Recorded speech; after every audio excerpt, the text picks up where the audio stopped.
Nous demandons seulement, celui qui vous envoie, M. Soro Guillaume, l'assassin des Ivoiriens, qu'il reconnaisse ses torts, d'abord. Écoutez, non, c'est énervant. Écoutez, c'est énervant. Je vais me calmer, mais laissez-moi m'exprimer. Soro Guillaume est un assassin, vous le savez très bien. C'est un tueur des Ivoiriens. Est-ce qu'à ce jour, Soro Guillaume a demandé la libération des prisonniers politiques? Non. Est-ce que Soro Guillaume a fait revenir les jeux d'exil? Non. Ce n'est pas respecté. Franklin Nyamsi, vous n'êtes pas Ivoirien, à ce que je sache. Que faites-vous devant nous ici, en train de parler de réconciliation des Ivoiriens qui ont eu la guerre? Allez voir les Ivoiriens qui sont au Togo, allez voir les Ivoiriens du Ghana et parlez-leur. Ne pouvez pas nous parler à nous de la diaspora. Qu'est-ce qu'on va faire en Côte d'Ivoire là-bas? On n'en a rien à faire là-bas. C'est vous qui avez tué les Ivoiriens. Et quand je dis vous, vous êtes complices. Parce que Soro Guillaume était l'assassin. Donc nous demandons simplement à Soro Guillaume de libérer nos parents, de demander simplement que les parents reviennent d'exil. Après, on pourra parler avec lui. Mais jusque-là, on ne demande rien et on ne fait rien avec Soro Guillaume. Donc si vous convoquez la diaspora ivoirienne, là je vois dans une petite salle comme celle-là, et puis il y a 2-3 personnes, mais c'est honteux et c'est moqueur. Et c'est se foutre la gueule des Ivoiriens. Vous voulez faire quelle politique? Nos parents qui font la politique sont en prison. Le président est en prison. Vous voulez faire politique avec qui? Avec qui? Vous ne prenez pas de questions. Pour l'instant, nous sommes là, nous sommes assis, nous allons parler. On n'a pas encore fini. On n'a pas encore fini. Je vous dis, mais écoutez, nos parents sont morts, d'accord? Nos parents sont morts. Tant que les plaies ne sont pas pensées, on ne parlera pas de réconciliation ici en Côte d'Ivoire. D'accord? Voilà, c'est ce que je voulais dire. Monsieur, on va commencer par la parole. Si tu monsieur, s'il vous plaît. Monsieur. Donc, merci. C'est la dernière question. Non, c'est pas comme ça. On est arrivé, mais ça se passe comme ça. Regarde, même Franklin va te dire de me laisser parler. Voilà. Frère. Non, mais il est arrivé. Tout va bien. Tout va bien. Tout à l'heure, Franklin a dit des choses qui sont intéressantes. Ok? Moi, je suis quelqu'un qui est beaucoup dans l'objectivité. Au-delà de leurs errements politiques et tout, il a soulevé des faits qui sont intéressants, à savoir la subjectivité, à savoir le fait que personne n'a la science infuse. Ok? Et il a dit, il a abordé des chantiers tels que de souffrir de la contradiction. Nous sommes venus ici aujourd'hui pour vous dire que depuis un bon moment, vous amorcez un certain nombre de discussions. Nous regardons avec bienséance. Aujourd'hui, aucun Ivoirien en Côte d'Ivoire n'a pour, en tout cas, souci le fait que la Côte d'Ivoire ne se réconcilie pas. Écoute bien mon message. Je suis All Black Modo, je ne suis pas journaliste, rien. Mais on a été très content de voir au détour de nos messages aujourd'hui qu'il y avait quelque chose de si important. La réconciliation en Côte d'Ivoire et tout, c'est quoi? C'est une base qui est importante pour nous. Voilà. Moi, je suis venu ici pour dire que depuis un bon moment, j'essaie de disséquer les dires de M. Franklin Nyamsi. Lorsqu'il parle d'Alain Toussaint comme étant l'un des plus grands débatteurs des 10 dernières années, j'aimerais simplement lui dire que lorsqu'on fait des élections Miss Côte d'Ivoire, on choisit la Miss parmi celles qui se sont présentées. Et donc s'il est ahuri, s'il est abasourdi par le talent d'Alain Toussaint, c'est parce que au terme, sinon au nombre de ceux qu'il connaît, Alain Toussaint fait partie. Sinon il y a des Ivoiriens qui sont très intelligents, qui sont très éloquents. Ok? Nous sommes venus ici aujourd'hui là.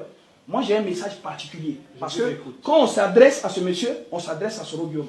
Soro Guillaume, je l'ai connu, je l'ai côtoyé. Voilà. Je ne vais pas rappeler l'histoire. On a un message qui est un message de fond. Les résistants ont un message qui est un message de fond.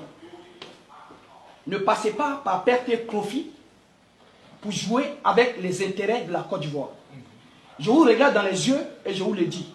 Vous êtes Camerounais d'origine, nous sommes panafricains. Nous respectons la provenance de tout un chacun, mais nous disons que vous ne pouvez pas parler de la Côte d'Ivoire mieux que nous.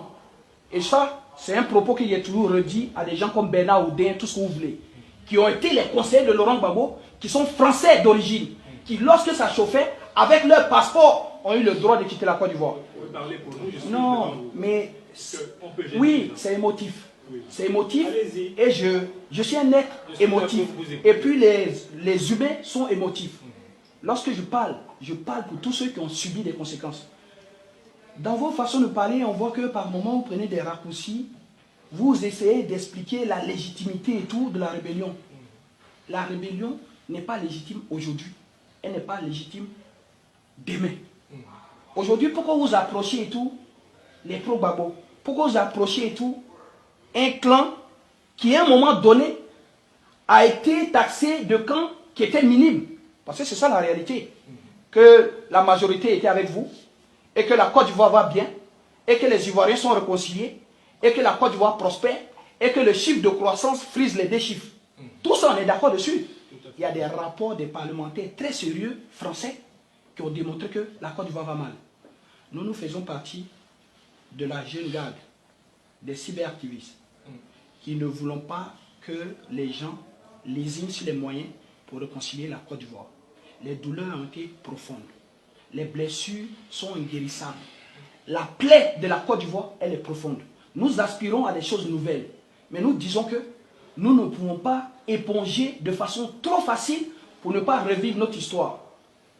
Je dis ici, là, aujourd'hui, même quand on parle des Ouai et ceux qui sont morts dans l'Ouest, nombreux sont ceux qui sont morts, Ouai ou pas.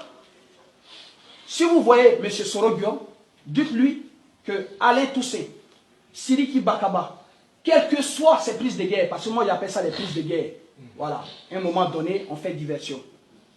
Quelle est la légitimité de venir voir aujourd'hui les gens de la diaspora, qui eux-mêmes pendant la guerre étaient là, chez eux, tranquilles, qui n'avaient que des bribes d'informations et qui mangeaient leurs steaks à leur faim. Aujourd'hui, la réalité, ce sont nos frères qui sont dans la sous-région, au Libéria, au Ghana, au Togo, qui souffrent. Nos sœurs. Est-ce que vous me permettez de vous répondre? Non, je vais vous laisser la possibilité. Mais dans tous les cas, vous gagnerez et tout à m'écouter. Mais je vous écoute. Parce que derrière ce que je dis, c'est un message que vous allez adresser à Soro-Guillaume. Vous comprenez? Un conseiller, vous êtes écouté, vous faites mes et pieds, voilà. Déjà, je suis content que vous soyez venu. De façon ahurissante d'ailleurs, l'effort que vous faites pour la Côte d'Ivoire, vous ne le faites pas pour vos pays d'origine. Mais cela, voilà, à chacun, nous on dit chez nous, la charité bien ordonnée commence par soi-même. Là, aujourd'hui, je vous dis, et je l'ai dit dans toutes mes vidéos, je le redis, à tous ceux qui veulent tronquer l'histoire de la Côte d'Ivoire. La réconciliation en Côte d'Ivoire, nous sommes tous d'accord. Mais comprenez ce principe-là. Il y a des gens qui ont été des victimes directes, qui ont subi des choses. Des veuves, des enfants des gendarmes qui sont aujourd'hui orphelins. Ceux-là, il faut s'adresser à eux. Lorsqu'il y a un pays en guerre, on essaie, après la guerre et tout, de penser aux causes endogènes et exogènes de cette guerre. On essaie de voir comment faire pour ne pas qu'on répète la même chose. Aujourd'hui, ce que nous disons, c'est que quand nous regardons dans le fond, et que M. Soro-Guillaume, là, oui, chaque fois que M. Soro-Guillaume s'exprime, son premier mot a été toujours la réconciliation. Moi, je peux vous montrer des vidéos où M. Soro-Guillaume prétend que s'il y a eu la guerre en Côte d'Ivoire, c'est parce que le Nord était délaissé. Prétend que s'il y a eu la guerre en Côte d'Ivoire, c'est parce que les Nordistes ont été, n'est-ce pas, piétinés. Prétend que s'il y a eu la guerre en Côte d'Ivoire, c'est parce qu'on refusait que les gens portent des boubous. S'il y a eu la guerre en Côte d'Ivoire, c'est parce que lui, Soro-Guillaume, a été contrôlé et qu'on lui a demandé une pièce d'identité. Ce n'est pas nous qui le disons. Hein. Vous savez, ce qui est intéressant, vous allez répondre, je vais vous écouter. Écoutez, mais je vous dis, une conférence de presse, oui. Ce n'était pas le colloque. Oui. Nous allons organiser les 9, 10 septembre prochains. C'est ce que je venais annoncer ici aujourd'hui. Oui. Un colloque où je vous promets devant toutes ces caméras de vous inviter pour que vous parliez. D'accord. Vous comprenez? Ok. Prenez contact. Le message, je l'ai compris. Mais en même temps, mais permettez-moi de vous répondre, c'est difficile. Mais vous ne pouvez pas savoir. Combien de fois on vous a cherché qu'on ne vous a pas trouvé? Bon, voilà. Combien de fois on veut des débats contradictoires qu'on n'en trouve pas? Et donc c'est une occasion pour nous aujourd'hui. Même si vous êtes dans l'annonce et tout de votre colloque, permettez-nous, quand on a une occasion aussi importante, aussi inouïe, frère, vous allez souffrir de ce silence-là aujourd'hui. Vous allez souffrir. Vous avez la RTI, vous avez tous les plateaux télé. Aujourd'hui, là, nous disons que, moi je vous dis simplement que, faites passer le message à Soro-Guillaume. Dites à Soro-Guillaume. Le 9-10, All Black Moto. Les Ivoiriens, nous les Ivoiriens, nous ne serons pas à votre colloque. Nous ne serons pas à votre rendez-vous. Nous avons affaire aux sanguinaires, aux tueurs ivoiriens. Tant que les fautes ne sont pas reconnues à la télévision ivoirienne, on n'a rien à faire avec vous. Non, on vous le dit. Moi perso, on reviendra. Perso, on reviendra. Parce que, au-delà de ce que nous faisons, il faudrait qu'on discute. Mais nous disons que dans la discussion, nous avons des préalables. Ok? Rien n'essaie de prendre des billets d'avion lointains.